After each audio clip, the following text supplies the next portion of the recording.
आज शिमला मिर्च और बेसन की इतनी बढ़िया रेसिपी बताने जा रहा हूँ कि खा के आपको मजा ही आ जाएगा। आज हम बनाने जा रहे हैं महाराष्ट्रियन स्टाइल बेसन और शिमला मिर्च की सब्जी। एक बार इसे बनाओगे तो आप उंगलियां चाटते रह जाओगे। तो बिना किसी देरी के चलिए इस जबरदस्त रेसिपी को बनाने की शुरुआत करते हैं। हेलो दोस्तों, मेरा नाम है जॉन और आप देख रहे हैं मेरा चैनल जॉन्स किचन। तो चलिए लेट्स कुक। तो बेसन और शिमला मिर्च की रेसिपी बनाने के लिए सबसे पहले हम लेंगे आधा से 3/4 कप के करीब बेसन यानी ग्राम फ्लावर और इस तरीके के 2 मीडियम साइज शिमला मिर्च। इससे 2 से 3 लोगों के लिए आराम से सब्जी बन जाएगी। इसके बाद हम इन्हें ऐसे छोटे पीसेस में काट लेंगे, ये देखिए इस तरीके से, जिससे कि शिमला मिर्च को पकाने में आसानी होगी। वैसे तो शिमला मिर्च को ज़्यादा पकाने की गरज नहीं है, फिर भी। अब इसके बाद एक पैन में हम 3 से 4 टेबलस्पून कुकिंग ऑयल लेंगे। तेल एक बार गर्म हो जाए उसके बाद हम इसमें डालेंगे बेसन और बेसन को हमें भून लेना है अच्छी तरीके से, कुछ 1 से 2 मिनट के लिए लो आंच पर। अब कुछ समय बाद आप देख सकते हो कि बेसन का रंग थोड़ा बदलने लगा है और इसमें से बढ़िया सौंधी खुशबू भी आने लगी है। तो इस टाइम में हम इसमें डालेंगे 1 चम्मच के करीब लाल मिर्च पाउडर और उसके बाद फिर थोड़ा स्वाद के लिए हम इसमें डालेंगे नमक आधे चम्मच के करीब। अब सभी को हम मिक्स कर लेंगे कुछ सेकंड के लिए अच्छी तरीके से, जिससे कि अपना नमक और मिर्च बढ़िया तरीके से घुल जाए बेसन में। तो देखिए अपना बेसन का मसाला बन के रेडी है। इसे अब साइड में रख देंगे हम। अब बढ़ते हैं नेक्स्ट प्रोसीजर की ओर। तो एक बर्तन में हम लेंगे 3 से 4 टेबलस्पून कुकिंग ऑयल। ऑयल एक बार गर्म हो जाए फिर इसमें हम डालेंगे राई यानी मस्टर्ड सीड 1 चम्मच के करीब। राई तड़क जाने के बाद इसमें हम डालेंगे साबुत जीरा 3/4 चम्मच। अब इसमें हम डालने जा रहे हैं बारीक कटा हुआ लहसुन 2 बड़े चम्मच। एक बार मिला देंगे हम लहसुन को। अब डालेंगे हरी मिर्च 3 से 4 बारीक कटी हुई। मिर्च आप अपने हिसाब से कम ज़्यादा कर सकते हो। फ्रेश कड़ी पत्ता डालेंगे अब 10 से 12 पत्ते। इससे सब्जी में बहुत ही बढ़िया स्वाद आएगा। एक मीडियम साइज प्याज को चॉप करके डालेंगे इसमें हम। इससे बेसन और शिमला मिर्च की सब्जी में बहुत ही बढ़िया फ्लेवर आएगा। मिला लेंगे एक बार प्याज को और चलाते रहेंगे इसी तरीके से कुछ 1 मिनट के लिए, जब तक कि प्याज थोड़ा सॉफ्ट ना हो जाए तब तक।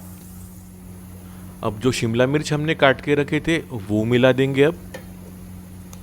और अब प्याज के साथ में शिमला मिर्च को भी थोड़ा फ्राई कर लेंगे हम कुछ 1 से 2 मिनट के लिए, जब तक कि ये बाहर से थोड़ी क्रंची ना हो जाए।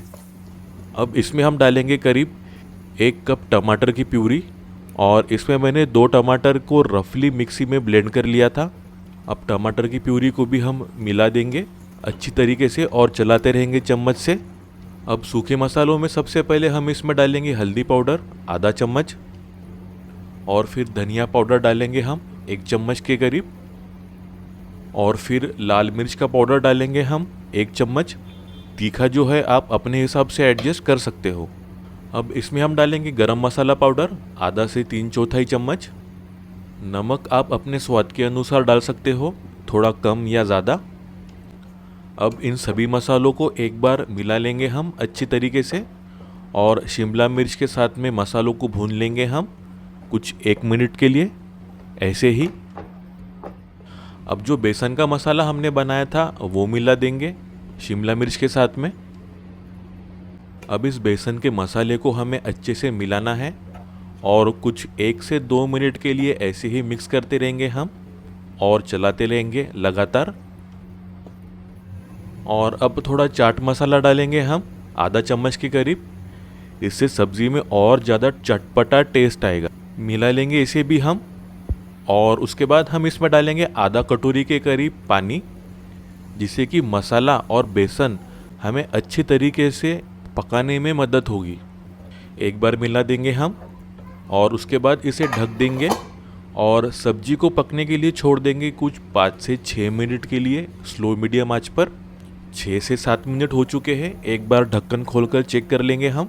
ढक्कन खोलते ही बेसन की सौंधी खुशबू इसमें से आने लगी है और आप देख सकते हो बेसन और शिमला मिर्च कितने परफेक्टली कुक हो गए हैं और बेसन अपना बढ़िया तरीके से सॉफ्ट भी हो चुका है, एकदम महाराष्ट्रियन झुमका रहता है उसी तरीके से। और आखिर में थोड़े हरे धनिए के साथ इसकी गार्निशिंग कर लेंगे हम। और ये अपनी महाराष्ट्रियन स्टाइल बेसन और शिमला मिर्च की रेसिपी बनके बिल्कुल रेडी है। इसे गर्मा गर्म रोटी या चावल के साथ सर्व कर लेंगे हम। और एक बार आपने ये रेसिपी बना ली तो मुझको गारंटी है जब भी आप शिमला मिर्च बाजार से लाओगे तो ये सब्जी आप हमेशा बनाओगे और बच्चे भी इसे बड़े मज़े के साथ खाएंगे। तो जल्दी से फटाफट ये रेसिपी बनाओ और मुझको कमेंट सेक्शन में ज़रूर बताना आपको ये रेसिपी कैसी लगी। मुझको फीडबैक ज़रूर देना। वीडियो पसंद आई हो तो प्लीज़ एक प्यारा सा लाइक ज़रूर कर देना। अपने दोस्तों और रिश्तेदारों के साथ ये रेसिपी को शेयर करो और ऐसी बेहतरीन रेसिपी के लिए मेरे चैनल को सब्सक्राइब ज़रूर कर लेना। बेल आइकन को दबाना बिल्कुल मत भूलना, इससे आपको मेरी हर वीडियो की नोटिफिकेशन मिलती रहेगी। और ऐसे बेहतरीन रेसिपीज़ के लिए आप मेरी ये वीडियोज़ को भी क्लिक करके देख सकते हो। तो मिलते हैं एक नई रेसिपी के साथ, तब तक अपना ख्याल रखना। Bye, thank you.